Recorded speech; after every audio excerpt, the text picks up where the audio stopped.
Hello? Hello? Oh, hey. Welcome to your new job at the brand new Krusty Krab restaurant.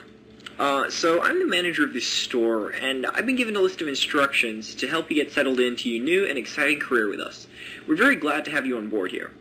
So, first off, welcome to the new Krusty Krab. You may be familiar with some of the older restaurants in the chain, notably the original store as well as the Krusty Krab 2, but this is a brand new store, and as you can tell, in a brand new location. As you already know, I'm the manager here, appointed by Mr. Krabs himself, to be honest, and I've selected you as the night watchman here. That means it's your job to watch over the place as well as the other employees for me. Oh yeah, I should probably let you know, instead of me hiring a brand new crew, Mr. Krabs simply staffed the kitchen here with animatronic replicas of his old employees and neighbors. Krabs isn't known to be the most trusting person, especially with his money and secret recipe, so I guess it does make a bit of sense. Anyway, speaking of valuables, they're located in a safe behind you, so it's your job to lock down the office in case you see any intruders. You can do this by closing the blast doors on either side of the room. Just bear in mind that at night we switch over to a backup generator with a limited supply of power. Closing those blast doors, as well as using any other electrical equipment, will increase the strain on that generator. If you use too much, the restaurant will go dark and you'll be completely vulnerable.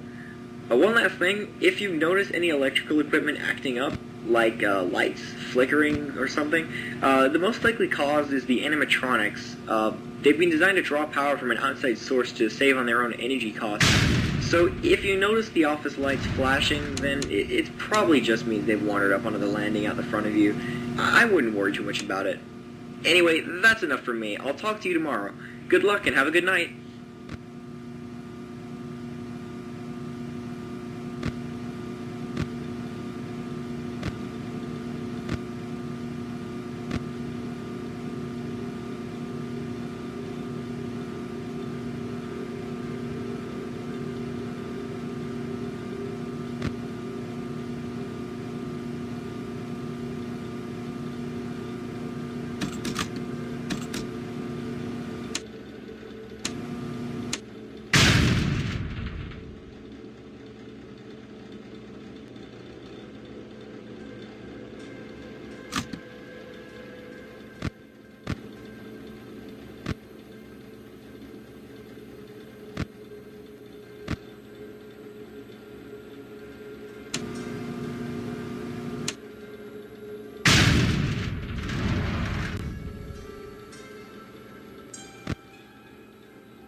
Hello again. How was your first night? I hope you didn't get too much trouble. Something I forgot to mention last night. If you've been flicking through your camera feed, you might have noticed that, the one in the fuse room has a door and a light switch similar to the ones in your office. If I were you, I'd keep an eye on that camera, just to make sure there's no one sneaking around back there. If someone got in, they could do all kinds of nasty stuff to your equipment. Lights could go haywire, doors cease to function. It would not be pretty, is all I'll say. Oh, one last thing. Don't ask how, but we discovered something rather interesting about the animatronics today. Sometimes they start behaving oddly, and will even simply stare into space. It's pretty creepy, but we found that flashing a bright light into their eyes seems to fix any abnormal behavior. So, make sure you keep that in mind. I trust you have your flashlight with you. Anyway, I've got to get going. I'll talk to you again tomorrow. Have a good night.